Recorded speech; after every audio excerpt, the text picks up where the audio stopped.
Eu quero compartilhar algo, né? Aquilo que eu tenho a oferecer, irei compartilhar com vocês. A razão de tudo isso que a gente faz é algo para a glória de Deus, né? Acho que todas as coisas apontam para o único e verdadeiro Deus, trazendo a completude daquilo que Ele é. Eu quero compartilhar com vocês o Salmo de Números 27. O Salmo de número 27, ele retrata um sentimento de desejo, de busca, de contentamento. No final de tudo, é um contentamento da significância da presença de Deus na vida do homem.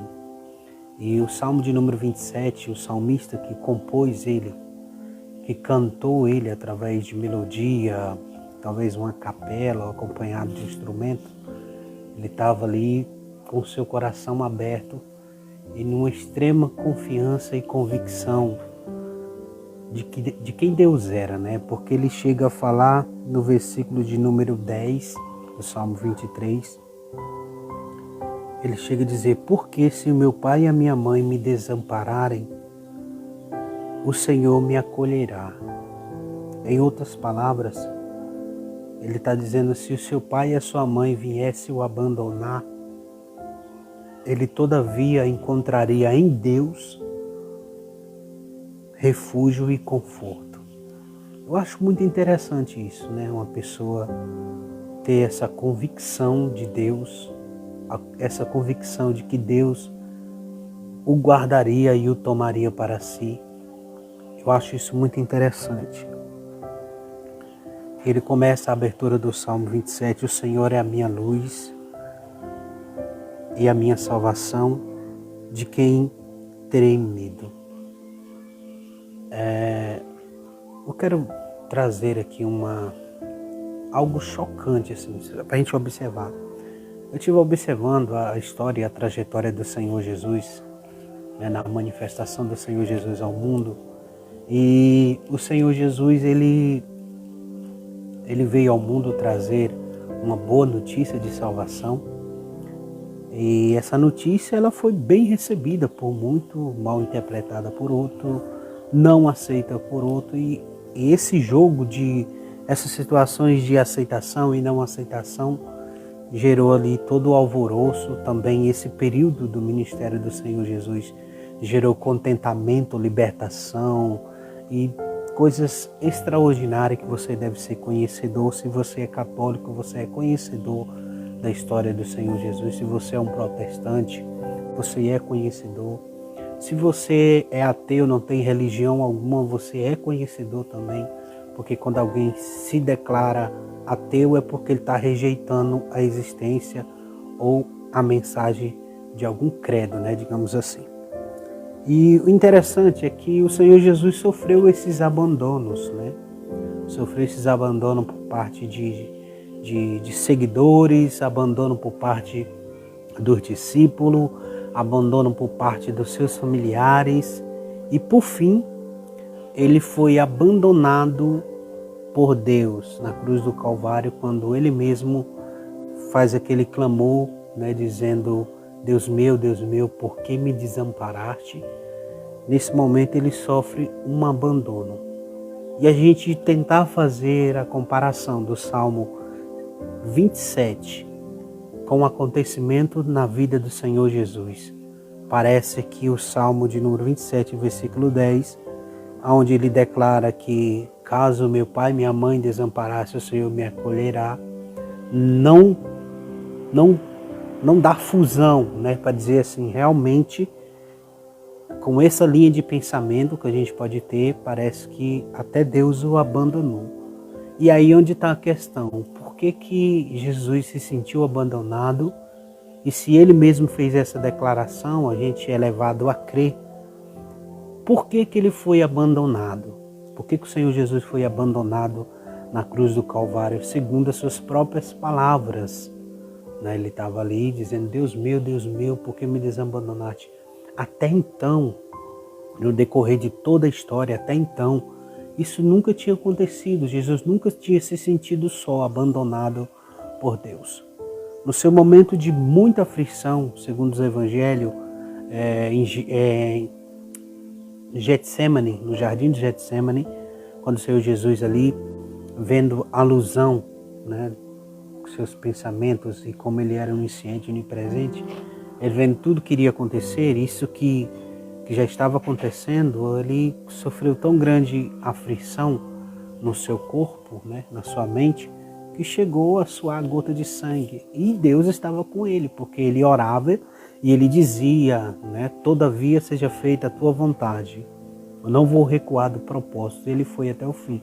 Chegando na completude do seu propósito na cruz do Calvário, ele chega a viver essa experiência de que for abandonado por Deus.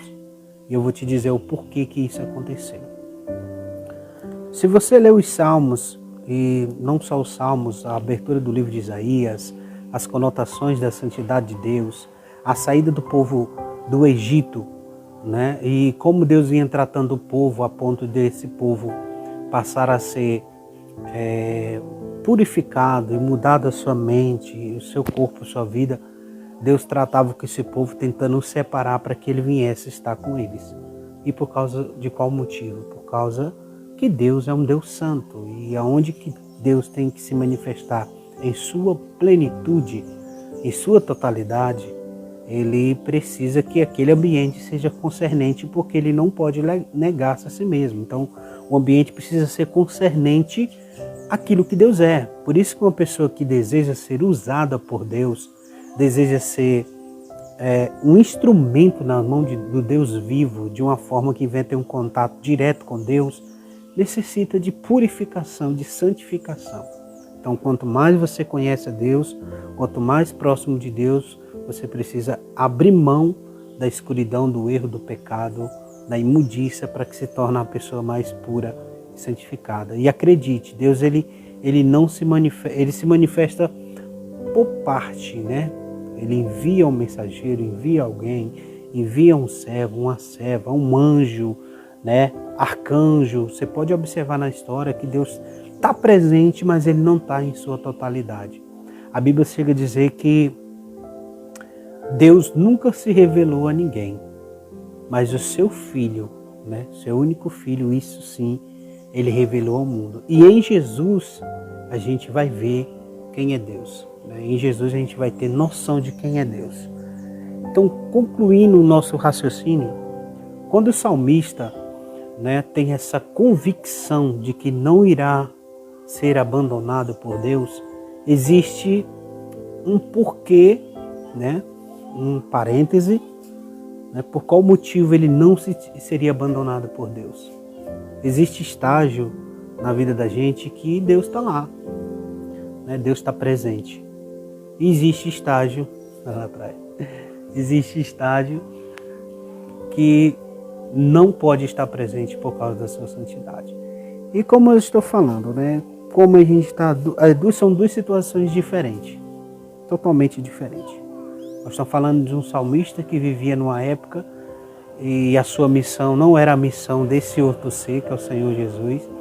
Então, qual o estágio de abandono que ambos, né, enquanto o salmista afirmou em suas palavras que embora sua família, todos seus parentes, quem quer que seja, poderiam o abandonar, mas Deus não o abandonaria. Isso sim é verdade, acontece. Deus não o abandona.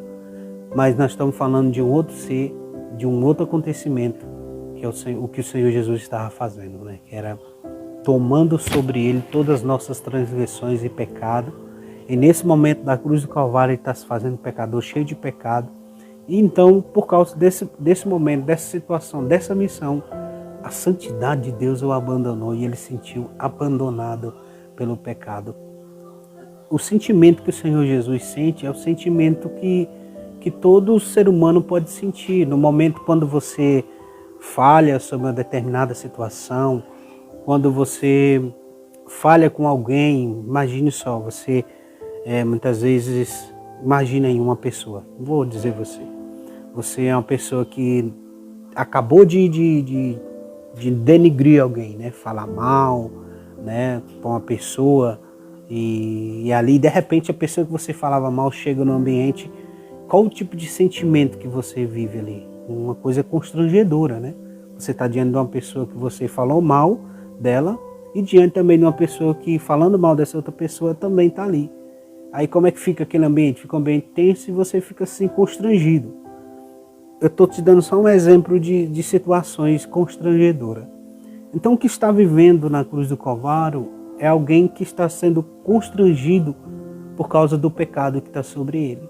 E Deus, que é santo, não pôde estar presente. Então, uma parcela de Deus, aquilo que Deus é em sua completude de santidade, abandonou o Senhor Jesus, não porque necessariamente, acredito eu, que queria o abandonar, mas porque ele não compactua com o pecado. Como o Senhor Jesus estava se fazendo pecador, a santidade de Deus o deixou vazio, né? Então ele sentiu esse abandono, aquela presença que ele sentia, aquela confiança, aquele aconchego pela presença de Deus, ele sentiu-se vazio. Ele falou, para aí, estou sentindo a ausência de algo. E ele brada, Deus, por que me desamparaste? Por causa do pecado. Então é um perigo, viver é um perigo, é uma coisa terrível, não abrir mão do pecado.